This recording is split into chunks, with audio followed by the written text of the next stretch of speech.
अस्सलाम वालेकुम। आज का हमारा टॉपिक है म्यूटेशन। देखते हैं कि म्यूटेशन क्या होती है। म्यूटेशन क्या होती है?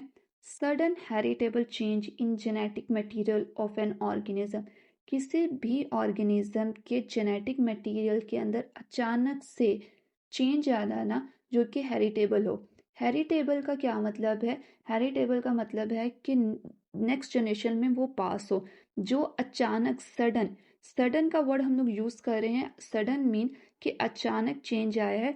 अचानक मतलब कि पहले पेरेंट्स के अंदर नहीं था, वो फिर उस ऑर्गेनिज्म के अंदर किसी भी फैक्टर्स के अंदर उस फैक्टर की वजह से उसके जेनेटिक मटेरियल में चेंज आ गया है। अब वो जो है वो हेरिटेबल है, वो यानी कि नेक्स्ट जनरेशन में उसकी प्रोजेनी के अंदर ट्रांसफर होगा। जेनेटिक मटेरियल क्या होता है? जेनेटिक मटेरियल एक ऐसा मटेरियल जिसके अंदर जेनेटिक इंफॉर्मेशन होती हैं, यानी कि एक डीएनए हो गया, आरएनए हो गया, ये जेनेटिक मटेरियल है। इनके अंदर किसी भी टाइप की चेंज आएगी तो उससे क्या होगा? उससे म्यूटेशन होगी, जिसके रिजल्ट में जीनोटाइप भी चेंज होगी और most of the cases phenotype भी ऑर्गेनिज्म की चेंज होगी। यहाँ पर देखिए मैंने लिखा हुआ change the genotype and the phenotype mostly. Genotype तो चेंज होगी जेनेटिक मटेरियल में, डीएनए के अंदर उसके न्यूक्लियोटाइड के सीक्वेंस के अंदर किसी भी टाइप का चेंज आ गया, या फिर क्रोमोसोम्स के स्ट्रक्चर में या नंबर में किसी भी टाइप का चेंज आया है, तो उससे जीनोटाइप तो चेंज होगी। डेफिनेटली जीनोटाइप ने तो चेंज होना ही होना है, लेकिन मोस्ट ऑफ द केसेस में फिनोटाइप चेंज होती है। लेकिन कुछ ऐसे केसेस होते हैं जिसमें फिनोटाइप के ऊपर कोई असर नहीं पड़ता, फिनोटाइप चेंज नहीं होती। जैसे कि साइलेंट म्यूटेशन की एग्जांपल ले लें। साइलेंट म्यूटेशन क्या होती है, इस सबको आगे हम लोग वीडियोस में अलग से डिटेल में डिस्कस करेंगे। लेकिन साइलेंट म्यूटेशन की एक ऐसी टाइप है जिसके अंदर जीनोटाइप तो चेंज होता है, जिससे जेनेटिक मटेरियल डीएनए का जो न्यूक्लियोटाइड का सीक्वेंस है उसमें तो चेंजेस आती है, लेकिन वो एक्सप्रेस नहीं होती, उससे फेनोटाइप पर कोई असर नहीं पड़ता। तो इसीलिए वजह से उसे कहा जाता है silent mutation.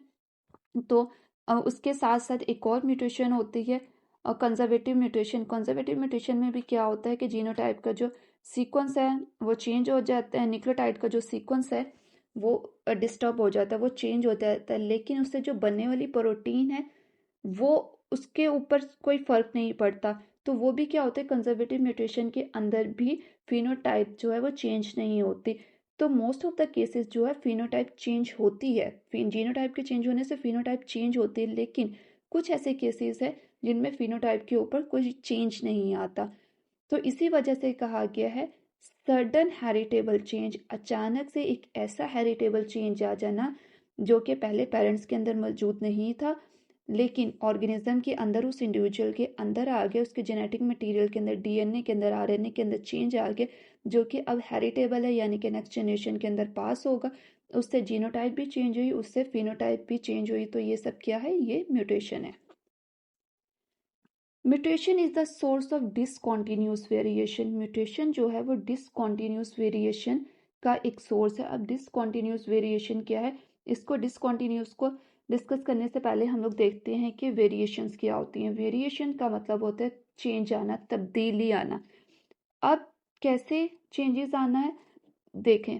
Variation to types की होती है, एक होती है कॉन्टिन्यूस वेरिएशन और एक होती है डिसकॉन्टिन्यूस वेरिएशन। कॉन्टिन्यूस वेरिएशन वो वेरिएशन होती हैं जो कि कॉन्टिन्यू रहती हैं, जो कि जनरेशन टू जनरेशन पास होती हैं, यानी कि नस्ल दर नस्ल चलती रहती हैं। कॉन्टिन्यू यही वेरिएशन ही होती हैं जिसकी वजह से हम अपने पेरेंट्स से बिल्कुल डिफरेंट होते हैं। हमारे अंदर जो जेनेटिक मटेरियल ट्रांसफ़र हुआ है, जेनेटिक इन्फॉर्मेशन है, वो वही है जो कि हमारे पेरेंट्स के अंदर मौजूद होती है, लेकिन फिर भी हम लोग क्या हैं, अपने पेरेंट्स से डिफरेंट हैं। अब वो क्या है, हमारे पास कॉन्टिन्यूस वेरिएशन है। कॉन्टिन्यूस वेरिएशन का जो सोर्स होता है वो होता है क्रॉसिंग ओवर। जब भी मियोसिस होती है तो मियोसिस वन के प्रोफेस वन के अंदर एक स्टेज होती है जिसे पैकेटिन स्टेज कहते हैं। इस पैकेटिन स्टेज में क्या होता है कि दो होमोलोगस क्रोमोसोम्स जो होते हैं वो अपने जेनेटिक मटेरियल को एक्सचेंज करते हैं। उनका जेनेटिक मटेरियल एक्सचेंज होता है जिसकी वजह से कॉन्टिन्यूस वेरिएशन आती है। तो यही कॉन्टिन्यूस वेरिएशन होती है जिसकी वजह से हम अपने पेरेंट्स से डिफरेंट होते हैं, यानी कि उनसे हमारे अंदर जो सोर्स ऑफ इंफॉर्मेशन है, जेनेटिक इंफॉर्मेशन है, वो बिल्कुल हमारे पेरेंट्स जैसी है, लेकिन फिर भी हम लोग क्या है, फिनोटाइपिकली उनसे चेंज है। तो ये होती है कॉन्टिन्यूस वेरिएशन, उसका जो सोर्स है क्रॉसिंग ओवर, और ये एक नेचुरल फिनोमिना है जो कि चलता रहता है और ये होना बहुत ज़रूरी है। अगर नहीं होगा तो क्या होगा, इससे प्रॉब्लम होती है। जबकि डिसकॉन्टिन्यूस वेरिएशन जो होती हैं वो कॉन्टिन्यू नहीं रहती, वो नस्ल दर नस्ल मुंतकिल नहीं होती, यानी कि पेरेंट्स के अंदर नहीं थी, लेकिन किसी वजह से म्यूटेशन की वजह से वो क्या हो गई हैं, ऑफ स्प्रिंग वो इंडिविजुअल है ऑर्गेनिज्म उसके अंदर आ गई हैं, तो उससे क्या होगा, वो नेक्स्ट प्रोजेनी के अंदर ट्रांसफर होगी। तो डिसकॉन्टिन्यूस वेरिएशन का जो सोर्स है वो है म्यूटेशन। म्यूटेशन की वजह से डिसकॉन्टिन्यूस वेरिएशन आती हैं, और डिसकॉन्टिन्यूस वेरिएशन जब अकेमुलेट होती रहती है, जमा होती रहती है, तो उससे क्या होता है, एट द एंड एवोल्यूशन होती है। तो हम लोग कह सकते हैं mutation is the source of, या mutation is the raw material for evolution. Mutation की वजह से ही एवोल्यूशन आती है, और एवोल्यूशन का जो रॉ मटेरियल होता है वो क्या होता है, वो म्यूटेशन होती है। आगे बढ़ते हैं और म्यूटेशन की एक और डेफिनेशन को देखते हैं। Any type of change in the quality or quantity of DNA is known as mutation. DNA की क्वालिटी या क्वांटिटी में किसी भी टाइप का चेंज आएगा तो उससे क्या होगा, उससे म्यूटेशन होगी। अब क्वालिटी का क्या मतलब है, यानी कि डीएनए के स्ट्रक्चर में चेंज आ जाना। डीएनए किससे मिलकर बना होता है, डीएनए बना होता है न्यूक्लियोटाइड से मिलकर, यानी कि डीएनए के जो मोनोमर्स होते हैं वो होते हैं न्यूक्लियोटाइड।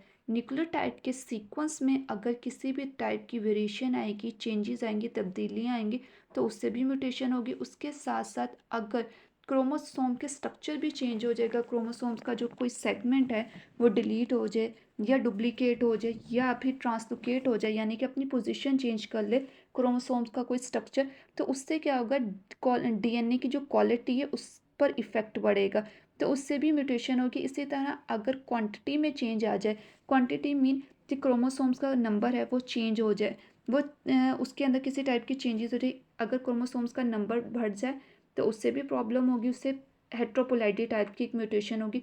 तो इसी तरह अगर डीएनए की क्वालिटी या क्वांटिटी में किसी भी टाइप का चेंज आएगा, डीएनए के स्ट्रक्चर में चेंज आता है, क्रोमोसोम्स के नंबर में वेरिएशन आती है, तो उससे क्या होगा, उससे प्रॉब्लम क्रिएट होगी और वो किसकी तरफ जाएगी, वो हमें म्यूटेशन की तरफ लेकर जाएगी। उसके बाद आ जाता है म्यूटॉन। म्यूटॉन क्या होता है, smallest part of DNA undergo mutation. DNA का वो स्मॉलेस्ट पार्ट, छोटे से छोटा हिस्सा या वो स्मॉलेस्ट सेगमेंट जिसके अंदर म्यूटेशन आती है वो क्या कहलाता है, म्यूटॉन कहलाता है। उसके बाद आ जाता है म्यूटाजेंस। म्यूटाजेंस क्या होते हैं, एजेंट्स काउजिंग म्यूटेशंस, वो एजेंट जिनकी वजह से म्यूटेशन होती है। यहाँ पर देखिए, यहाँ पर दो वर्ड्स हैं, एक है म्यूटा और दूसरा है एजेंट्स। एजेंट्स का वर्ड निकला है एजेंट से, यानी कि फैक्टर्स जिसकी वजह से म्यूटेशन होती है। तो वो कौन कौन से फैक्टर्स होते हैं जिसकी वजह से म्यूटेशंस आ जाती हैं, रेडिएशंस भी हो सकते हैं, उसके अलावा डिफरेंट केमिकल फैक्टर्स भी हो सकते हैं। रेडिएशंस में गामा रेडिएशंस आ गई, अल्फ़ा रेडिएशंस, इस तरह की रेडिएशंस आ गई। फिर डिफरेंट टाइप के केमिकल्स होते हैं, उसकी वजह से भी वो भी म्यूटाजेंस होते हैं, उससे भी म्यूटेशन होती है। नेक्स्ट पॉइंट है डिस्कवरी। किसने डिस्कवरी की थी, ये जो वर्ड म्यूटेशन है सबसे पहले ये यूज़ किया था होगो डी वेराइस ने, जो कि एक रिसर्चर थे, रिसर्च कर रहे थे एक प्लांट जिसका नाम है ओनियथेरा लामार्कियाना, जिसे इवनिंग प्राइम रोज भी कहा जाता है। ये रिसर्च कर रहे थे इसके ऊपर, तो उन्होंने सबसे पहले हुगो डी वेराइस ने ये जो वर्ड है म्यूटेशन इसको कॉइन किया था, और फिर इसी की बेस पर इन्होंने बाद में म्यूटेशन को बेस बनाते हुए अपनी एक बहुत ज़्यादा फेमस थ्योरी पेश की थी, म्यूटेशन थ्योरी ऑफ एवोल्यूशन के नाम से। तो सबसे पहले जो टर्म यूज़ की थी वह म्यूटेशन की, वो की थी हुगो डी वेराइस ने। आगे बढ़ते हैं और अब देखते हैं डीएनए, क्रोमेटिन और म्यूटेशन के दरमियान में क्या रिलेशनशिप है। हमें पता है कि डीएनए क्रोमेटिन, यानी कि दो तरह के क्रोमेटिन मटेरियल होता है, एक होता है हेट्रोक्रोमेटिन और एक होता है यूक्रोमेटिन। हेट्रोक्रोमेटिन हमारे डीएनए के ऐसे समझ ले दो पार्ट होते हैं, एक होता है हेट्रोक्रोमेटिन और एक होता है यूक्रोमेटिन। ज़्यादा जो पार्ट होता है 96% जो होता है वो हेट्रोक्रोमेटिन होता है, उसके अलावा 2 to 4% जो होता है वो यूक्रोमेटिन होता है। अब हेट्रोक्रोमेटिन क्या होता है, ये वो डीएनए होता है जो कि किसी भी तरह की सेंट्रल डॉग्मा के अंदर पार्टिसिपेशन नहीं करता, यानी कि ये ट्रांसक्रिप्शनली इनएक्टिव होता है, ना तो हेट्रोक्रोमेटिन से आगे आरएनए में ट्रांसक्राइब्ड होगा, यानी कि ये आरएनए नहीं बनाता। जब आरएनए नहीं बनाएगा तो इससे कोई भी प्रोटीन नहीं बनेगी, जब इससे कोई प्रोटीन नहीं बनेगी तो इसी वजह से इसे कहा जाता है ये क्या है, ट्रांसक्रिप्शनली इनएक्टिव है। जबकि यूक्रोमेटिन की बात करें तो यूक्रोमेटिन क्या होता है, ये ट्रांसक्रिप्शनली एक्टिव होता है और ये सेंट्रल डोग्मा के अंदर पार्टिसिपेट करता है। यानी कि यूक्रोमेटिन जो है सिर्फ और सिर्फ यूक्रोमेटिन की ही आगे से ट्रांसक्रिप्शन होती है, ये ट्रांसक्राइब करता है इनटू एमआरएनए और एमआरएनए फिर आगे से प्रोटीन बनाता है विया ट्रांसलेशन। तो हेट्रोक्रोमेटिन वो है जो कि ट्रांसक्रिप्शनली इनएक्टिव है, वो ट्रांसक्राइब नहीं करता। हेट्रोक्रोमेटिन जो है वो आरएनए के अंदर कन्वर्ट नहीं होता, और जब आरएनए के अंदर कन्वर्ट नहीं होता तो ये प्रोटीन भी नहीं बनाता। जबकि यूक्रोमेटिन जो है ये ट्रांसक्रिप्शनली एक्टिव होता है, एमआरएनए को बनाता है, मैसेंजर आरएनए को बनाता है और फिर मैसेंजर आरएनए से आगे प्रोटीन बनती है। तो अब इन दोनों का म्यूटेशन के साथ क्या लिंक है? देखिए हेट्रोक्रोमेटिन क्या है, जब उससे प्रोटीन नहीं बनती तो इसके अंदर अगर हेट्रोक्रोमेटिन के अंदर किसी भी टाइप का चेंज आता है, म्यूटेशन आता है, तो उससे सिर्फ और सिर्फ क्या होगा, जीनोटाइप पर इफेक्ट होगा। सिर्फ और सिर्फ जीनोटाइप चेंज होगी, जबकि फिनोटाइप के ऊपर कोई इफेक्ट नहीं आएगा। जीनोटाइप पर्सन की चेंज हो जाएगी, लेकिन फिनोटाइप जो है वो बिल्कुल वैसी की वैसी सेम ही रहेगी, क्योंकि हेट्रोक्रोमेटिन जो है प्रोटीन नहीं बना रहा। जब प्रोटीन नहीं बन रहा, प्रोटीन क्या है, प्रोटीन ही आगे किसी ना किसी पर्टिकुलर करेक्टर को इनकोड करते हैं, यानी कि किसी ना किसी पर्टिकुलर करेक्टर के लिए रिस्पॉन्सिबल होते हैं। जब प्रोटीन ही नहीं बनेगी तो कोई भी करेक्टर जो है वो उसके अंदर चेंज नहीं आएगा। तो इसीलिए हेट्रोक्रोमेटिन के अंदर जो म्यूटेशन आती है वो सिर्फ और सिर्फ जीनोटाइप को चेंज करती है, जीनोटाइपिक लेवल पर ही वो म्यूटेशन आती है, फिनोटाइप पर उसका कोई इफेक्ट नहीं होता। जबकि यूक्रोमेटिन के अंदर जब म्यूटेशन आती है तो उसके रिजल्ट में दोनों ही चेंज होते हैं, जीनोटाइप भी चेंज होती है, फिनोटाइप भी चेंज होती है। यूक्रोमेटिन डीएनए है, उसके अंदर चेंज आएगा, म्यूटेशन आएगी तो उसके बनने वाला एमआरएनए भी चेंज होगा, एमआरएनए चेंज होगा तो उससे बनने वाली प्रोटीन भी चेंज होगी, प्रोटीन चेंज होगी तो यानी कि फिनोटाइप भी चेंज हो गई है। नेक्स्ट पॉइंट है transfer generation to generation without causing harmful effect. अब जो हेट्रोक्रोमेटिन के अंदर चेंज आता है, म्यूटेशन आती है, वो नेक्स्ट जनरेशन में पास होती है, ट्रांसफर हो जाती है, लेकिन उसका कोई भी हार्मफुल इफेक्ट नहीं होता।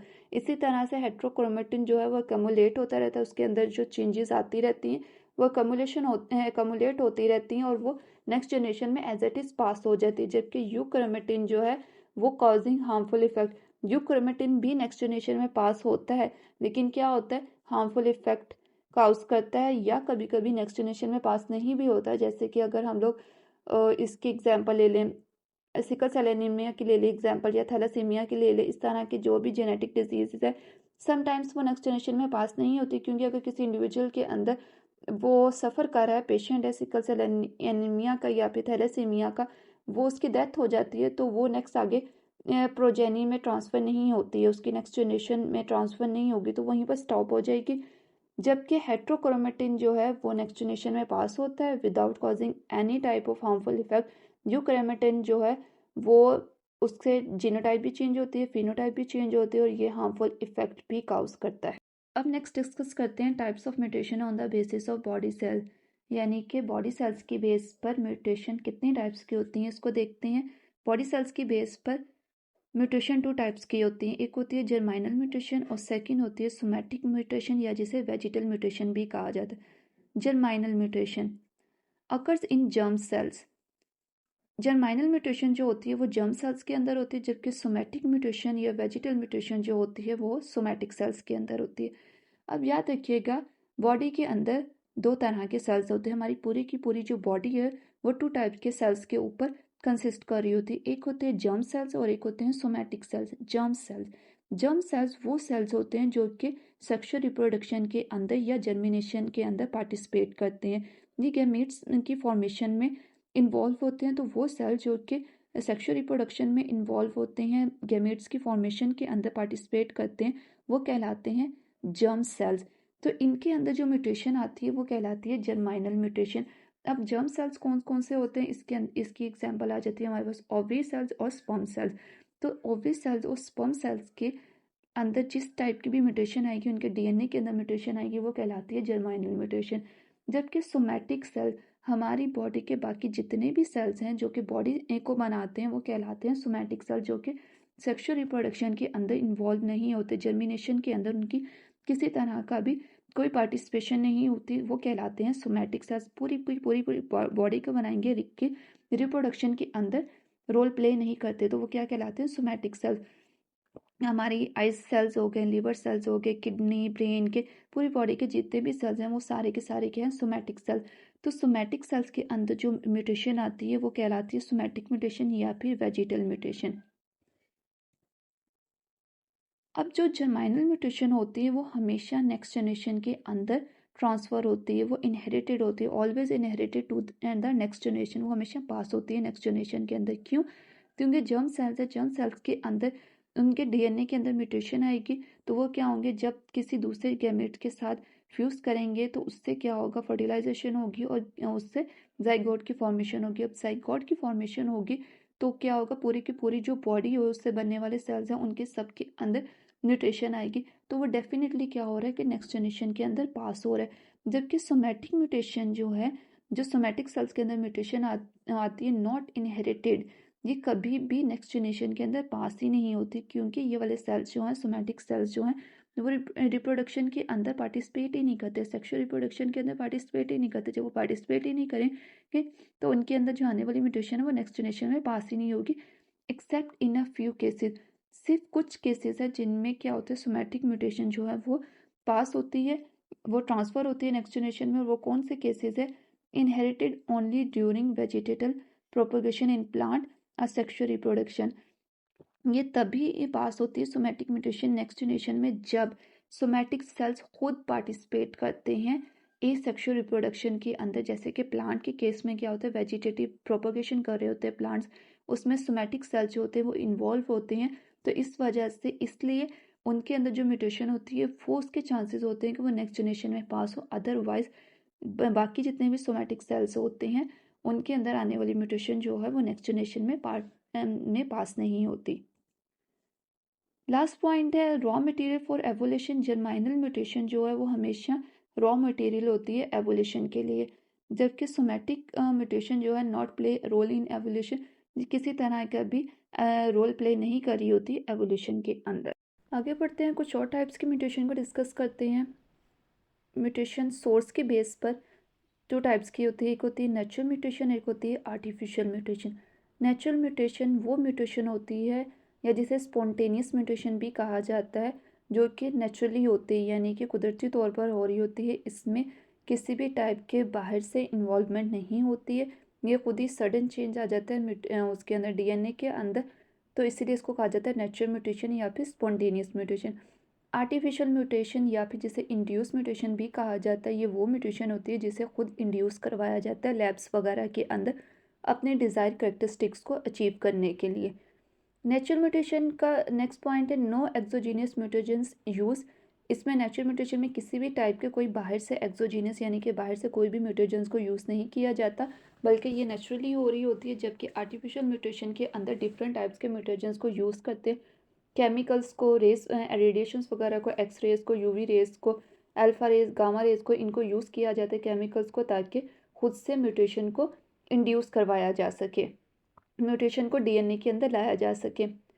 नेचुरल म्यूटेशन की एग्जांपल्स हैं जीन म्यूटेशन, जीन म्यूटेशन में पॉइंट म्यूटेशन आ जाती है, उसके अलावा सिकल सेल एनीमिया वगैरह की म्यूटेशन आ जाती है, उसके साथ साथ क्रोमोसोमल म्यूटेशन आ जाती है। जबकि आर्टिफिशियल म्यूटेशन जो होती है, purposefully mutation is brought in an organism, ये एक पर्पस के लिए किसी भी ख़ास डिज़ायर को, किसी भी ख़ास तरह की जो करेक्टरिस्टिक्स होती हैं उन्हें अचीव करने के लिए ये खुद से लैब्स के अंदर करवाई जाती है। ये मैन मेड होती है, ऑर्गेनिजम्स के अंदर इन्हें लाया जाता है डिफरेंट तरह की वैरायटीज़ को हासिल करने के लिए, जैसे क्रॉप्स की वैरायटीज़ को हासिल करने के लिए, गंदम की, वीट की वैरायटी को हासिल करने के लिए खुद से इसको इंड्यूस करवाया जाता है।